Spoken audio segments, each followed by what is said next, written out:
Yeah, NFL playoffs. I'm Eric Casillas with Ryan Wilson. What were you doing in 1990? High school, high top, fade. Look at you. You're like the kid in play fade. Or maybe you had MC Hammer going on. That's right, 1990. Can't touch this, MC Hammer. And it was the first time ever the Bills went to the Super Bowl. Well, the Bills have adopted that song this week. You can see the dance moves behind me. And now they hope to get back to the Super Bowl. If they wanted to do that, the first step on the road to the Super Bowl was to win at home over Indianapolis. And they do that. It was not easy, but it went down for Buffalo 27-24. Wow. Indianapolis driving just simply ran out of time. Some interesting, controversial. This was an exciting game. And in the end, Phillip Rivers, who played his heart out, isn't going to get it done. Instead, Buffalo, the Bills Mafia, jump up, and get down. Can't touch this. Whatever you want to do, pick your song of choice. You have won a playoff game for the first time since 1995. That is 3 years before Josh Allen was born. They have now won 7 straight games. The last game they lost was on a Hail Mary in Arizona. That's it. And oh, by the way, the Bills' entire losses this year are on a Hail Mary on a Tuesday and in a game where they had no idea when and how they were going to play it against Kansas City.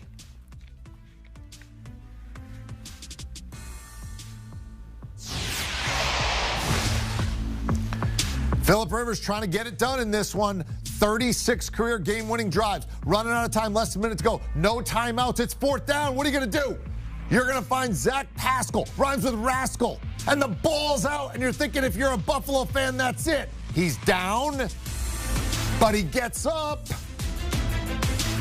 and then he's touched, and then he fumbles. But on the field, they called him down, and after a long review, they upheld the call. I'm not so sure I agreed, but in the end, they said that he was touched while he was down. Call stands on the field. So, new set of downs for Rivers.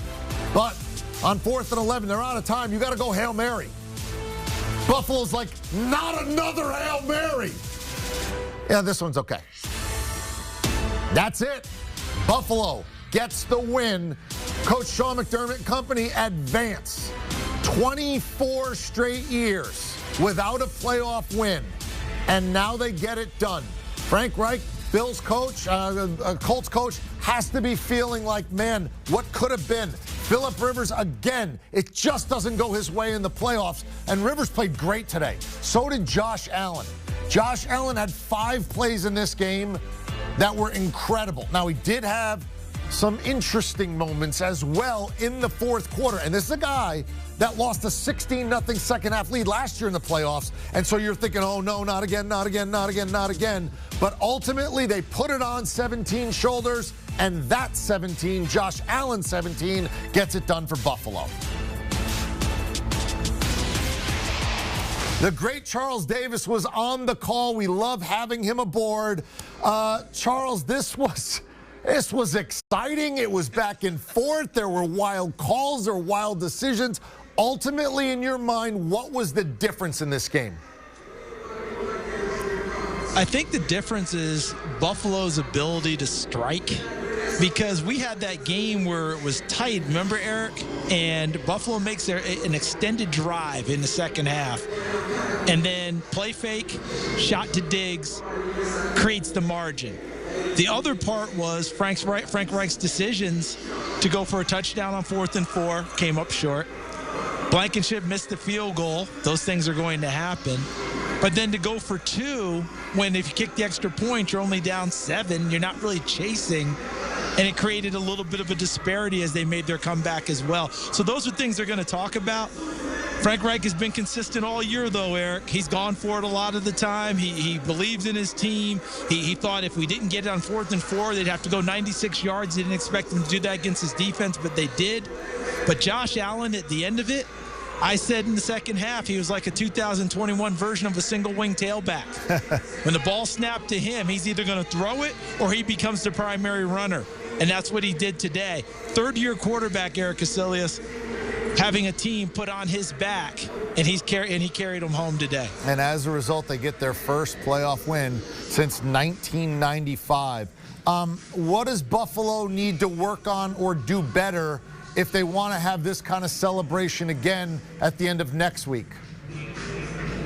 Well, if they're going to bring pressure, which they did a lot, especially on third down situations, they didn't get home very often. They didn't create much of a problem or even any turbulence for Phillip Rivers. If you go back and look at the numbers of Phillip Rivers throwing versus pressure versus the blitz, it was good yardage and a high completion percentage. So that's something that's going to have to be worked on. And today, Jack Doyle came alive. He's a two-time Pro Bowler, but we haven't talked about him being a Pro Bowler in a number of seasons now. He came alive and became that guy. Mo Alley-Cox continued to develop. In other words, if you've got good tight ends on your roster, you're going to like this game tape. This is a chance for you to make some plays downfield. Those are the things I think are going to be primary. They're not going to run the ball. So if everybody's talking about, hey, you know, what about the running game? Guess what? They're going to throw it and mix in some runs. You know, don't worry about that part of it. It's going to go through Josh Allen. That's the thing you have to keep in mind with Buffalo each and every game. All right, so certainly we congratulate Buffalo, but on the other side, this is the end of the line this year for Indianapolis. What about Phillip Rivers? I thought he played his heart out, and this is a guy that in the playoffs, I feel like deserves a little better than he's gotten in more than one season. What about Rivers today? Well, you know, they've talked about, remember, he's on a one-year contract, but I don't think that it's one of those things that it was a one and done no matter what. I think it was a one-year contract to facilitate the deal, and I think that there's a chance, and I think a strong one, for two things. One, that Phillip Rivers wants to continue to play. He certainly doesn't seem like a guy who's ready to head to the broadcast booth or coach high school football. The second thing is, will Indianapolis be, you know, interested and entertain the idea of bringing him back? Well, look at the draft this year. Look where Indianapolis will draft this year, Eric. You're not in line to go up and get one of the top quarterbacks and go ahead and go in that direction. I wouldn't be surprised at all if they have a quick discussion and Phillip Rivers has his opportunity to come back and be the starting quarterback again of Indianapolis next year. Charles Davis is absolutely spectacular calling a game. Always a pleasure to have you on the program. Thank you very much for your insights, Charles. Thank you, Eric. Take care of yourself. All right, so here's where we are in the AFC, right? It's not a bracket like March Madness. It's a lowest remaining seed.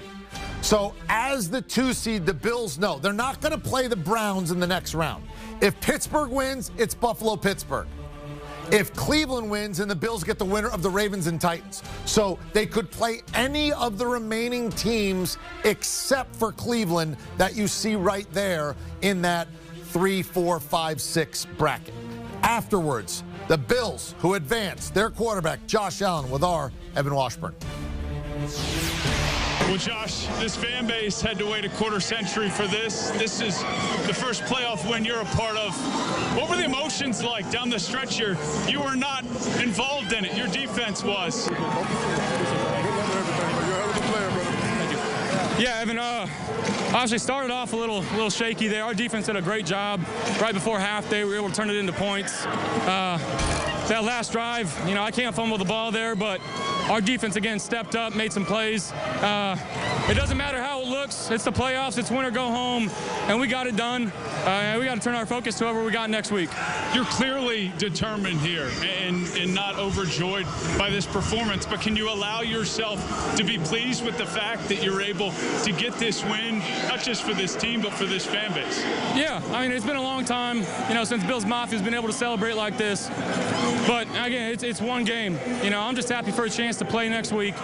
We got to find ways to get it done next week. Like I said, regardless of who we play, you know, we get a kind of a long week depending on when we play next week. But I'm super excited for our team. We got a lot of things to go. Where are you better and more mentally tough now as opposed to maybe a year ago? I mean, just the trust of my teammates, understanding I don't want to play outside myself, and you know, our guys went out there, made some plays today. Our front five did a great job of protecting. Like I said, I can't credit our defense enough for what they were able to do today. 27-24, that's a playoff win. You know, these games aren't easy, and they're only going to get tougher from here, so we got to go out there and execute. We always say it in the NCAA tournament, man, survive in advance. Enjoy the win. Appreciate you, Evan. Thank you. Go Bills. So Buffalo advances, and Josh Allen, the leading passer, leading rusher for his team, and accounted for every touchdown, either throwing it or running it in, and they get the win. Brian McFadden, our two-time Super Bowl champion, he knows what it's like and what it takes to advance through here. And CBS Sports senior NFL writer Jonathan Jones coming aboard as well. What's the headline coming out of this kind of wild game, B-Mac, for you?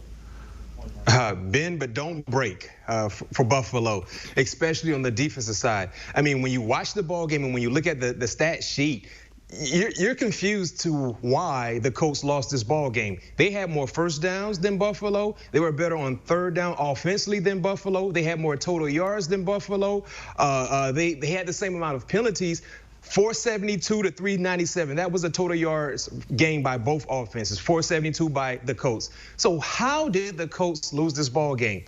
Red zone efficiency, or the lack thereof. When the Colts got into the red zone, they were two for 5 on red zone opportunities. Buffalo, they were perfect. That was the deciding factor for me and why Buffalo, they were able to win that ball game. Not to mention some questionable decisions from Frank Reich. Clearly, me personally, EK guys, I got to take the points. Points seemed like they were going to come at a premium. And you had an opportunity to go up in halftime, 13-7. It wasn't like you were on the goal line. Remember that third down play, they actually lost yards. So it's like going for it on the fourth yard line. Not being able to get that and not settling for 3 points. I think that was a big mishap from Frank Reich. But all in all, Josh Allen prevailed. He played big time football, and they were outstanding in the red zone. Yeah, I'm going to follow up on B-Mac there, just talking about Josh Allen, because I agree with everything that B-Mac just said about Indianapolis sort of beating themselves up and leaving themselves in that situation. But Josh Allen, we heard in the sound there with Evan Washburn how we talked about, I can't fumble there in the fourth quarter, and he's right.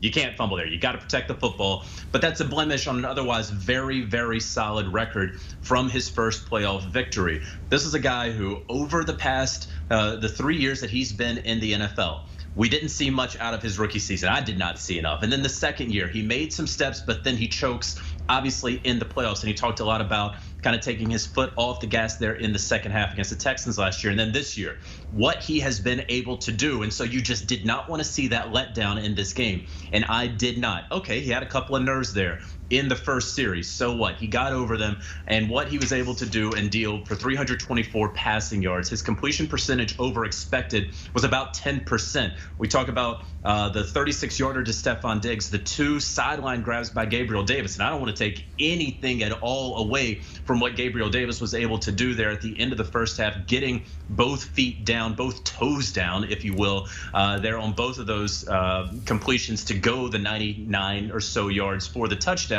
But Josh Allen was putting the ball in the place where only his wide receivers could catch it, and then they had to come up with the play. And we saw that time and again throughout the day. So I have been impressed with this Buffalo Bills team. You talk about the Hail Murray, you take that away, they've won 10 straight. We talk a lot about this offense, but a defense, as B-Mac talks about, bend but don't break. There's a reason that they've been able to win before this game, their previous 6 games by 10+ points. It's because the defense is also choking out the other team. So very much enjoyed what they were doing. And EK, you talked about how well Phillip Rivers played. Okay, he couldn't come up with it there at the end, but he was playing well, and they still held him to what, just 24 points on offense. So 2019 playoffs, teams are 9-1 who led at halftime. They only lost the Bills, giving up that 16-point lead in the third quarter to the Texans. This year, the Bills led 14-10 at halftime, 24-10 at the start of the fourth quarter, and then Phillip Rivers turned it on. It was 27-24 down the stretch.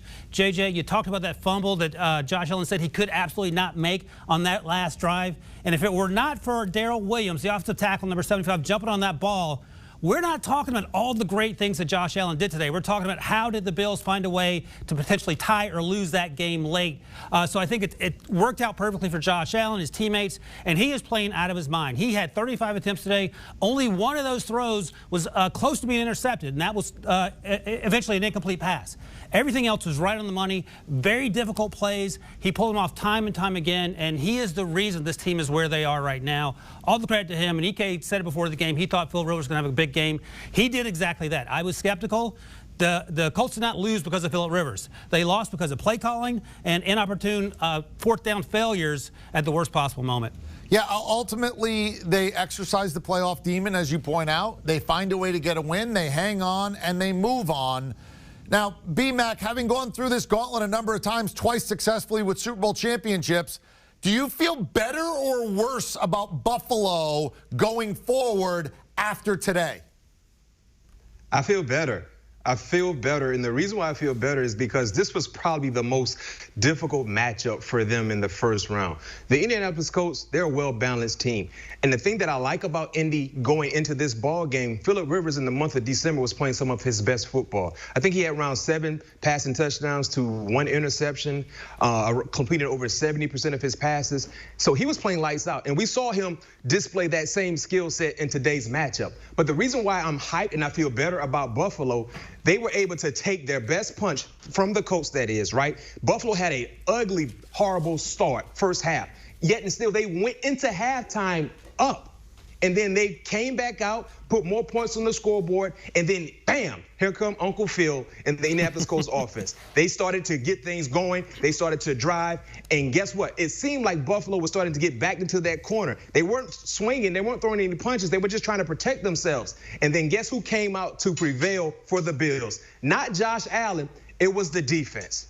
The defense. And I think that's something that you need to monitor, because I don't think we have any concerns about Josh Allen anymore in this Buffalo Bills offense. They've been so consistent. I think we expect to see the performances that they've been able to display the entire season in the postseason. I think the one concern that we all had regarding the Bills was who? The defense. And it was the defense that came out and brought this team to victory. And so because of that, and because of the offense that they played against, along with a hot quarterback, I feel better about the Buffalo Bills going forward in the playoffs. I'm neutral. And, you know, I don't feel worse about the Bills, but for a lot of the reasons that B-Mac just espoused, I'm going to adopt those and just say that I'm neutral.